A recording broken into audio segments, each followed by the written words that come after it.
नागपूरमध्ये पुन्हा एकदा अंमली पदार्थाच्या काळ्या बाजाराचा पर्दाफाश झाला आहे। मुंबईवरून मॅफेड्रॉन अर्थात एमडी नावाचा घातक ड्रग्ज नागपूरमध्ये विक्रीसाठी आणणाऱ्या टोळीला गुन्हे शाखेने तडीस नेला आहे।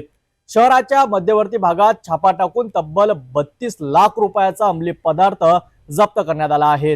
गोपनीय माहितीच्या आधारे नागपूर गुन्हे शाखेच्या युनिट क्रमांक 1 ने मोठी कारवाई करत 3 आरोपींना अटक केली। ही कारवाई शहराच्या मध्यवर्ती भागातील हनुमान गल्ली स्थित हॉटेल श्री कन्हैया सीताबर्डी येथे करण्यात आली।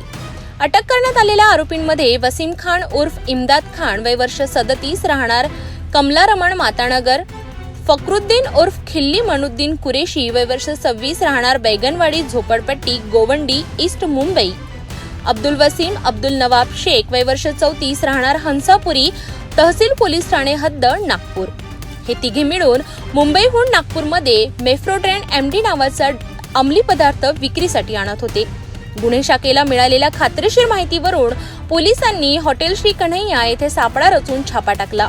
त्यावेळी आरोपींकडून 618 ग्रॅम एमडी मेफेड्रोन पावडर किंमत अंदाजे 31,05,000 रुपये, 4 मोबाईल फोन अंदाजे 40,000 रुपये, एक दुचाकी वाहन 1 लाख रुपये अशी अंदाजे किंमत असलेले नगदी 2,000 रुपये आणि इलेक्ट्रॉनिक्स काटा याची किंमत अंदाजे 1,000 असा एकूण 32,48,000 रुपयांचा मुद्देमाल जप्त केला। या प्रकरणी तिघांविरुद्ध एनडीपीएस कायद्यानुसार गुन्हा दाखल करण्यात आला असून पोलिसांकडून पुढील तपास सुरू आहे।